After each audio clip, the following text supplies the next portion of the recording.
నిన్న ముఖ్యమంత్రి గారు జిల్లాకు వచ్చిపోయాడు. ముఖ్యమంత్రి జిల్లాకు వస్తే ప్రజలు సహజంగానే ఏమైనా వస్తుంది మన జిల్లాకని ఆశిస్తారు. కానీ ఏమి రాలా, మళ్ళీ అవే బూతులు, అదే స్థాయిలో ఆయన సంస్కారాన్ని బయట పెట్టుకుని పోయాడు.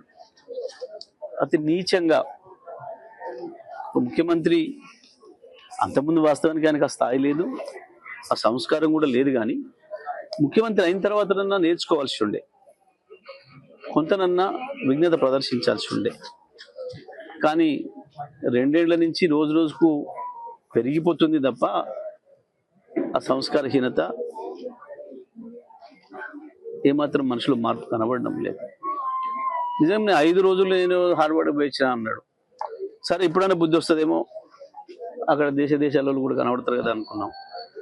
కానీ అక్కడికి పోయి మరి ఏ భాషలో నేర్చుకొని వచ్చాడో కానీ ఇంకా అంతకంటే అధ్వానమైన హీనమైన భాషలో నేను మాట్లాడాను. ఒక స్థానిక మాజీ ఎమ్మెల్యే గురించి కూడా ఆ రకంగా మాట్లాడడం అనేది ఎవరు కూడా ఈయన ముఖ్యమంత్రి అని అనుకోరు. ఇక కేసీఆర్ గురించి వెళ్ళి మాట్లాడడానికి ఆయనకి ఏం అర్హత లేదు. లేని అంశాలను చర్చకు తెచ్చి ప్రజల అసలు సమస్యల్ని పక్కదారి పట్టించడానికి చేసే ప్రయత్నం ఇది. ఈ చిల్లర ప్రయత్నంలో భాగంగానే నేను అక్కడికి వచ్చిపోయాను.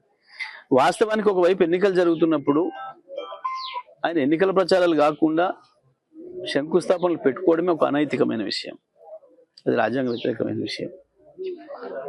అయినప్పటికీ కూడా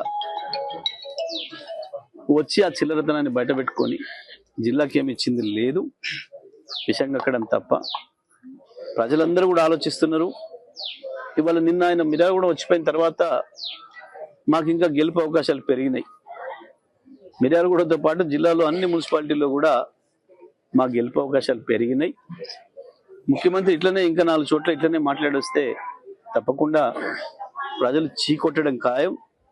రాష్ట్ర మంత్రులు కూడా బీఆర్ఎస్ పార్టీకి పట్టం కట్టడం ఖాయం.